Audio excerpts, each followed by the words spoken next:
Hello friends, आज जो case हम डिस्कस करेंगे वो case section 36 subsection 1 clause triple I को लेकर के है। सेक्शन 36 अदर डिडक्शंस की बात करता है और section 36 subsection 1 clause triple I के अंदर एसएससी उस इंटरेस्ट को एज एन एक्सपेंस क्लेम कर सकता है जो इंटरेस्ट उसने अपने बिजनेस पर्पसेस के लिए लोन लिया और उस लोन के ऊपर जो इंटरेस्ट पे किया उस इंटरेस्ट को SSC section 36 subsection 1 clause triple I के अंदर एज ए डिडक्शन क्लेम कर सकता है। कई बार ऐसी परिस्थिति बनती है कि एसएससी के पास अपने ओन फंड्स भी हैं, एसएससी ने बैंकों से भी लोन लिया हुआ है या किसी और सोर्स से भी लोन लिया हुआ है जिसके ऊपर एसएससी इंटरेस्ट पे कर रहा होता है और एसएससी ने कुछ ऐसा पैसा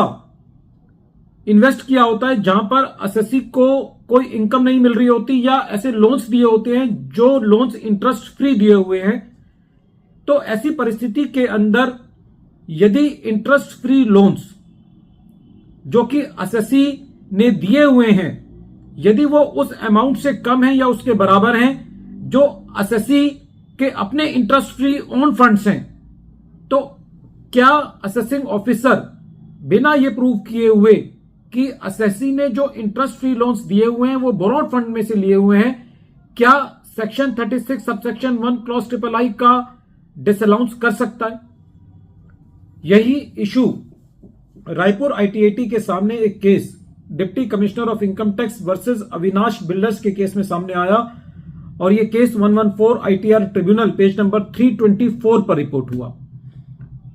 इस केस का जजमेंट 15 मई 2024 को आया। एसएससी एक पार्टनरशिप फर्म है जो कि रियल एस्टेट के बिजनेस में है। एसएससी ने कुछ इंटरेस्ट पर पैसा उधार लिया हुआ था और एसएससी के पास अपने ओन फंड्स भी थे। ड्यूरिंग द ईयर एसएससी की बैलेंस शीट में काफी सारे ऐसे लोन्स आ रहे थे जो एसएससी ने अपने पार्टनर्स को लोन दिए हुए थे। जब असेसमेंट प्रोसीडिंग्स चल रही थी तो असेसिंग ऑफिसर का यह कहना था कि एसएससी ये बात साबित नहीं कर पाया है कि ये लोन्स एसएससी ने बिजनेस पर्पसेस के लिए दिए हैं, इसलिए असेसिंग ऑफिसर ने जो एसएससी ने इंटरेस्ट पे किया हुआ था अपने लोन्स पर उनको डिसअलाउ किया, ये कहते हुए कि एसएससी ने ये जो इंटरेस्ट पे पैसा लिया हुआ है इसको अपने पार्टनर्स को बिना ब्याज के उधार दे दिया है। जब यह मैटर सीआईटी अपील के पास गया तो सीआईटी अपील के सामने एसएससी का यह कहना था कि क्योंकि एसएससी के पास अपने सफिशिएंट ओन फंड्स हैं जो कि उससे ज्यादा हैं जितना का पार्टनर्स को लोन दिया गया है, इसलिए section 36 subsection 1 clause triple I का डिसअलाउंस नहीं किया जा सकता। और सीआईटी अपील ने इस दलील पर एसएससी का जो एडिशन किया गया था section 36 subsection 1 clause triple I के अंदर उसको डिलीट किया। जब यह मैटर ट्रिब्यूनल के पास गया तो ट्रिब्यूनल का यह कहना था कि प्रेजेंट केस में जो सीआईटी अपील ने एसएससी को रिलीफ दिया है वो कोरोबरेटिव एविडेंस के आधार पर दिया है और ट्रिब्यूनल ने यह कहा कि एसएससी के अपने ही केस में यह पहले डिसाइड हुआ है कि जब एसएससी के पास अपने ओन फंड्स हैं और इस ओन फंड में से एसएससी ने इंटरेस्ट फ्री लोन दिया है और उन केसेस के अंदर एसएससी का disallowance section 36 subsection 1 clause triple I में नहीं किया गया, तो कंसिस्टेंसी के कंसेप्ट को फॉलो करते हुए इस साल भी एसएससी का डिसअलाउंस नहीं किया जाना चाहिए। ट्रिब्यूनल ने फर्दर यह भी कहा कि जो प्रेजेंट केस है उसके अंदर जो इंटरेस्ट फ्री फंड्स हैं वो इतने सफिशिएंट हैं जो कि पार्टनर्स ने जो अमाउंट विड्रॉ किया है या ओवरड्रॉ किया है पार्टनरशिप फर्म से उसको कवर अप करने के लिए सफिशिएंट है। तो ऐसी परिस्थिति के अंदर